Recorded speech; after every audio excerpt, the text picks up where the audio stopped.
Bom, primeiro eu quero aqui fazer uma referência à qualidade dessa audiência de hoje aqui, duas pessoas não só extremamente bem reconhecidas pela comunidade científica brasileira, mas que aqui deram uma verdadeira aula para todos nós e para quem está nos acompanhando, não é? E com toda certeza nos deram um bom roteiro para que nós possamos fazer uma boa avaliação da condução que foi dada no Brasil ao enfrentamento à Covid-19, não é? Eu queria, antes de fazer minhas perguntas, apenas fazer um registro importante. É interessante que nós achamos, e é natural, de tanto a gente discutir aqui esse tema de tratamento sem eficácia e tal, que ele não viria, mas ele veio. E cada dia está ficando mais importante, porque um outro aspecto que nós não estávamos levando em consideração e passamos a considerar é o fato de que esse tema de utilização desses medicamentos não é apenas um fetiche, não é apenas uma concepção científica errada que está sendo aplicada. Tem muita gente ganhando dinheiro com isso, e isso é muito preocupante. Só para ter uma ideia, só a venda em farmácias desses medicamentos do chamado kit Covid, entre março do ano passado e março desse ano, foi de 52 milhões de comprimidos, sendo que a cloroquina, mais de 32 milhões de comprimidos. A azitromicina cresceu 50% a compra desse medicamento em farmácia, com o agravante que o Dr. Cláudio já disse, que é um antibiótico. Alguém teve que passar essa receita para a pessoa tomar, isso é que é o pior de tudo. Alguém passou essa receita e nós estamos vendo pessoas que efetivamente não precisavam usar esse medicamento usando, o que vai fazer com que as bactérias que hoje podem ser tratadas com esse medicamento comecem a desenvolver resistência. E esse que é um bom antibiótico, pode ser que mais para frente ele não faça sentido ser usado para muitas situações.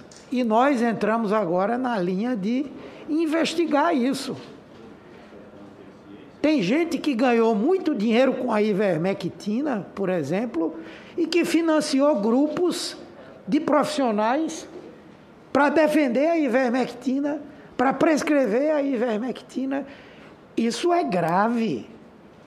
Isso é muito grave. Então, nós entendemos que, por mais que a gente não queira debater esse tema, nós terminamos sendo obrigados a fazê-lo por essas questões.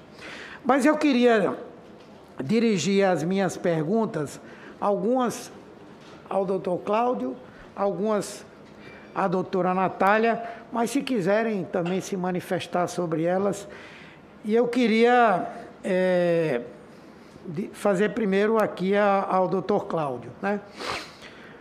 Qual a chance de nós termos no futuro, que não será também tão longínquo, a possibilidade de outras pandemias como essa, ou de outras emergências em saúde pública daqui para frente, não só no Brasil, mas no mundo? A outra pergunta que eu faço é se, pelo acompanhamento que Vossa Senhoria tem feito de como anda a questão da pandemia no Brasil, se é de se esperar, de fato, uma terceira onda que poderia estar se iniciando agora. E qual o tamanho da gravidade dela, porque a segunda foi devastadora. O que é que seria uma terceira onda na situação que nós temos? E eu queria perguntar ainda o fato seguinte: o Chile já vacinou uma parcela importante da população. Com a primeira dose, 60,2%. Com a segunda dose, 46,4%. No entanto, o número de casos estão crescendo, principalmente na grande Santiago. Tanto é que eles estão fazendo as quarentenas regionais e tal. Como a gente explicar? Lógico que ainda não se atingiu os 70%, mas já se tem um percentual considerável que em outros países começou a ter repercussão no número de casos e de mortes. Por exemplo, aqui, segunda dose, quase 50% da população. Como é que a gente poderia explicar isso, se fosse possível? Bom, e para a doutora Natália, também, se quiserem falar, levando-se em consideração o ritmo de vacinação, o ritmo e o grau de isolamento social que nós temos no nosso país e os números que nós temos hoje em termos de casos e a velocidade com que eles estão crescendo, qual é a sua expectativa? Por exemplo, essa previsão do Instituto de Métrica de Washington, da Universidade de Washington, que é quem acompanha a pandemia para o governo americano, se é uma possibilidade ou é um delírio a ideia de que nós podemos chegar ao final de agosto com 750 mil pessoas mortas, dada essa condução, o ritmo de vacinação e a situação atual da pandemia. A minha última pergunta para a senhora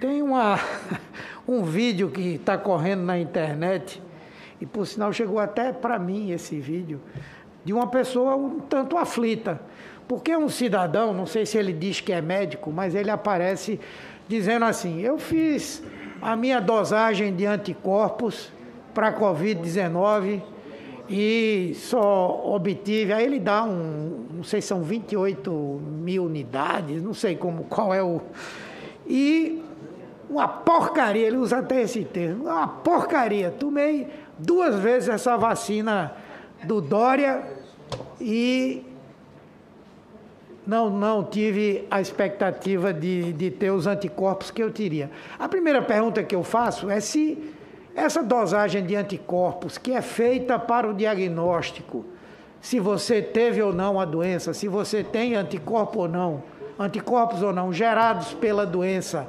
se ela pode ser utilizada para medir a imunidade que a pessoa adquiriu com a utilização da vacina ou não. E se pode, não é? É interessante a gente saber por que é que alguns poderiam desenvolver uma maior ou menor quantidade de anticorpos produzidos, né?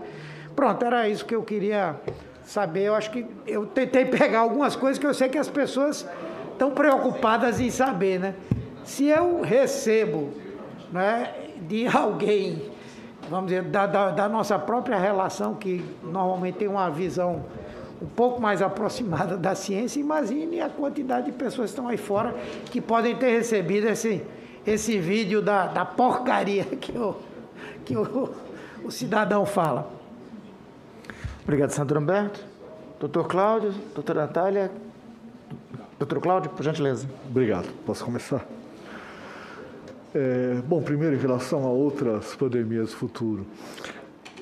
No campo da epidemiologia, a gente estava na espera de uma nova pandemia. A gente, eu digo, boa parte das pessoas que se dedicam à área, frente à alta probabilidade de que algum vírus diferente sofresse mutação ou entrasse em circulação e isso gerasse alguma situação pandêmica. Acho que muito pouca gente imaginava, primeiro, que fosse um coronavírus e não um vírus de gripe. Tudo que se raciocinava nos últimos anos levava a pensar nos vírus de gripe, na gripe de origem aviária, e não especificamente no coronavírus. E segundo, que houvesse uma dimensão como essa, acho que revelou duas coisas para nós. Primeiro, as consequências muitas vezes invisíveis do nosso trato com o ambiente. Quer dizer, boa parte dos agentes infecciosos novos, ou que não são novos, mas que têm dado problemas para as populações humanas, são decorrentes da invasão de ambientes em que esses organismos estavam preservados, especialmente ambientes silvestres, por razões econômicas, e colocando, então, as populações humanas em contato com populações de animais que habitualmente não eram desta convivência. Então, isso é uma primeira questão que chamou a atenção. A segunda foi o despreparo. Todo mundo, nós nos imaginávamos muito mais preparados. Então, sem dúvida, esta pandemia deve criar um movimento mundial para aperfeiçoamento da capacidade de detecção, de identificação rápida e de reação frente a pandemias. No Brasil, particularmente, nós temos tratado, acho que nos últimos anos, os últimos poucos anos, esses dois temas de forma muito perigosa.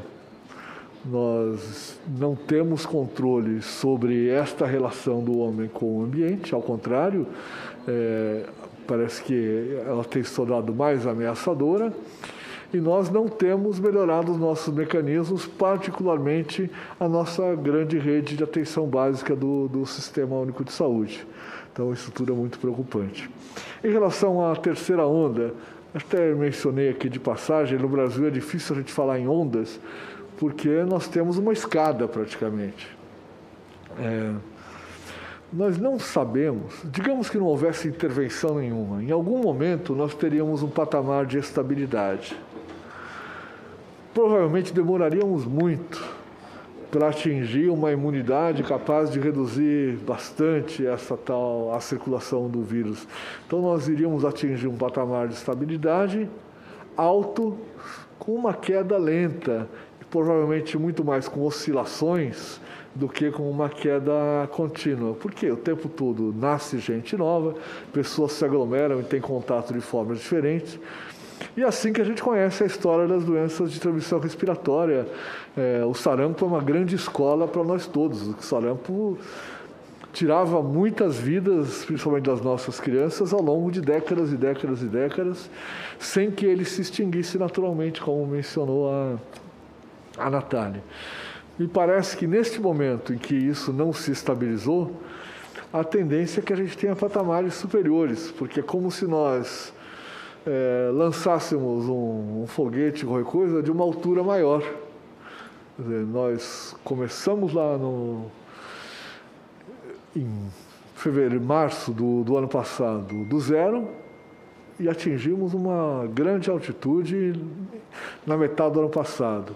Começamos depois de um patamar superior, no final do ano passado, atingimos o triplo daquele pico do ano passado, chegamos ao quádruplo. E agora, se confirmarem as previsões que muitos têm feito de uma nova transmissão intensa, e já há sinais importantes, sinais indiretos dados pela lotação dos hospitais em vários estados e várias capitais brasileiras, nós partimos de um patamar ainda mais alto e sem uma imunidade coletiva capaz de conter isso. A gente tem a esperança de que a mortalidade, a letalidade seja um pouco inferior, porque boa parte dos idosos foi vacinado, já terá sido vacinado daqui a um mês ou 2 meses. Em relação ao Chile, essa é uma pergunta que todos têm se feito também, se tem a ver com a composição das vacinas utilizadas. Composição, eu digo, com o mix, digamos assim, de vacinas utilizadas. Eles estão, se não me engano, estão com mais de 15 segundos. Mais de 85% das vacinas utilizadas foram da Coronavac. Não que ela não funcione, mas é possível que ela não seja tão eficaz para diminuir o estado de portador, de infecção. Então, que na medida em que a proporção da população ainda não é suficiente para gerar imunidade coletiva, o vírus continue circulando e causando novos casos que, na ausência de medidas de proteção, de distanciamento, de confinamento, tendem a ser uma circulação ampliada. Quer dizer, isso é um risco que sempre se corre quando a gente vacina, é de que a confiança dada pela vacina leve ao descuido de outras medidas necessárias. Fazendo a analogia do goleiro que a Natália usou aqui, quer dizer, é a gente deixar o goleiro sozinho com 11 jogadores do outro lado e nenhum do lado dele. Em algum momento, algum daqueles 11 vai fazer gol, porque ele não vai conseguir segurar sozinho. Eventualmente eu comento alguma coisa depois dos outros itens dirigidos à Natália. Obrigado. Eu vou querer só comentar a questão das pandemias emergentes, senador, que é um tema bastante preocupante, justamente pelo que o Cláudio falou, da nossa relação predatória com o planeta. E eu vejo muita preocupação, inclusive internacional, hoje em dia, em montar os sistemas de vigilância epidemiológica, vigilância genômica, fazer sequenciamento de vírus, saber o que está circulando, e isso é essencial, isso precisa acontecer. Mas não é a única medida que deveria acontecer para prevenir novas doenças emergentes. Se a gente continuar explorando o planeta dessa maneira predatória que a gente explora, a gente vai esbarrar em novos reservatórios de doenças, em reservatórios animais que, ao interagir conosco, aumentam muito a probabilidade de doenças emergentes chegarem em nós, de que novos patógenos possam fazer o pulo de reservatório animal para um reservatório animal de criação e dali para humano, de uma maneira muito simples. Só precisa existir essa interação muito próxima. Não é por acaso que a gente teve tantas gripes que vieram com intermediários de animais de criação. Quem não se lembra da gripe aviária, gripe suína? E o que foram essas gripes? Vírus que vieram da natureza, que tinham um reservatório animal e que, por passarem para um reservatório intermediário, que é um animal de criação com quem a gente tem muito contato, conseguiram se adaptar até infectar as nossas células e daí passar de uma pessoa para outra, está feita epidemia. Para evitar isso, a gente precisa de medidas preventivas ambientais, que é reduzir o nosso espaço, porque a gente invade espaços de animais silvestres que podem ser reservatórios de doença, parar de esquentar o planeta do jeito que a gente está esquentando, porque com esse aquecimento a gente prolifera espécies de mosquitos que também podem ser transmissores de doenças e originar novas epidemias, repensar um pouco da nossa criação animal e do nosso consumo de carne, porque a criação de animais confinados, e a gente, no Brasil, a gente ainda tem sorte que o nosso gado pasta livre, mas a nossa criação de aves é confinada, e isso é também um belo de um gatilho para a proliferação de doenças que depois podem chegar na gente. Então, tem várias medidas ambientais, além das medidas de vigilância genômica, que precisam ser implementadas se a gente quiser realmente prevenir novas doenças emergentes. E o Brasil, infelizmente, não tem mostrado uma preocupação ambiental nesse sentido. Então, acho que fica um alerta de que a preocupação ambiental, ela também é extremamente necessária para preservar a nossa saúde. Em relação às suas outras perguntas, senador, do ritmo de vacinação e o grau de isolamento social que temos no Brasil e a estimativa da Universidade de Washington, eu temo dizer que as estimativas da Universidade de Washington costumam ser muito conservadoras.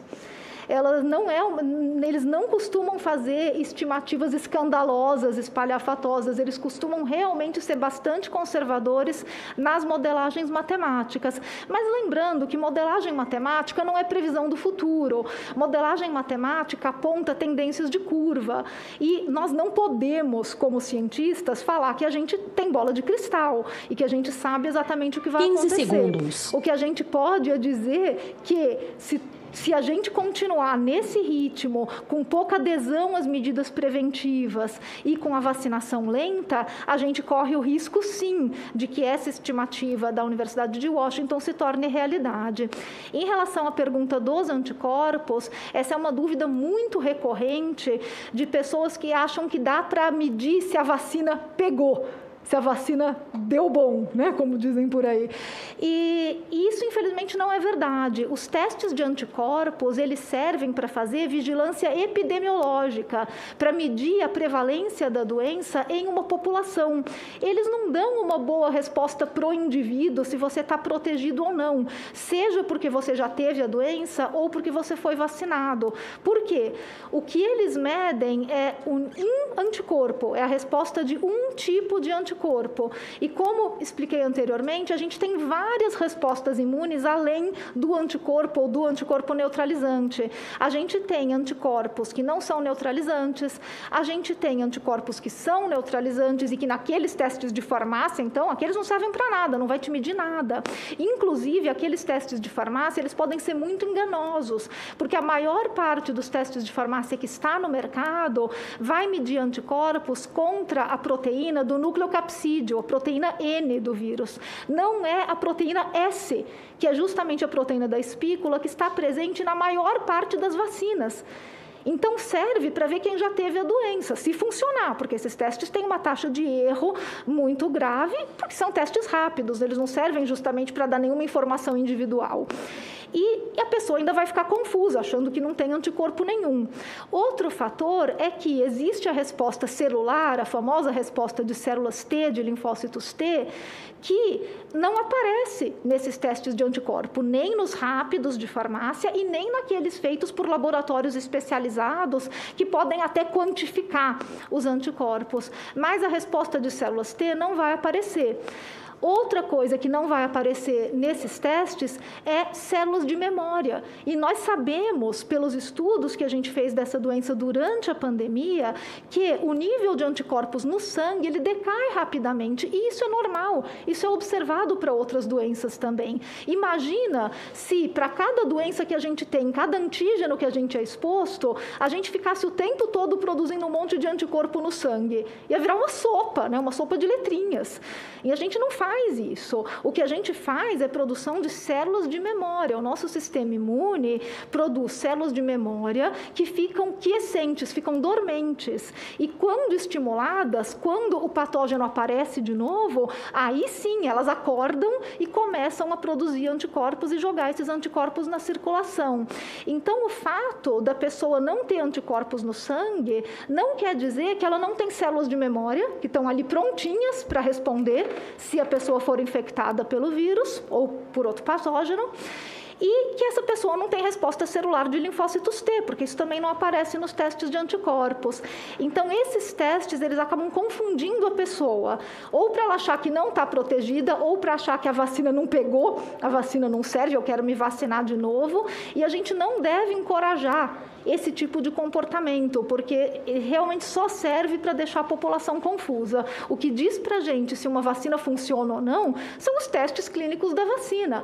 Isso a gente já sabe, as vacinas que foram aprovadas pela Anvisa, elas foram aprovadas justamente porque elas funcionam, e elas funcionam na população. Então, não há necessidade de medir uma resposta individual. E quanto mais pessoas vacinadas, é a história do goleiro de novo. A doença vai parando de circular, para de chegar a bola no gol. Então, a vacinação é uma estratégia coletiva, é uma estratégia de saúde pública e não de saúde individual. Obrigado, doutora Natália. Agora no sistema remoto, senador Humberto. Conclui. Registrar que no fim do filme o cidadão diz assim: eu agora vou voltar a tomar minha ivermectina toda semana. E essa história do goleiro, já citada aqui em várias oportunidades, é boa, né? Porque nós somos 11 aqui, mas nós não entendemos muito de goleiro nem de zaga, não. Nós somos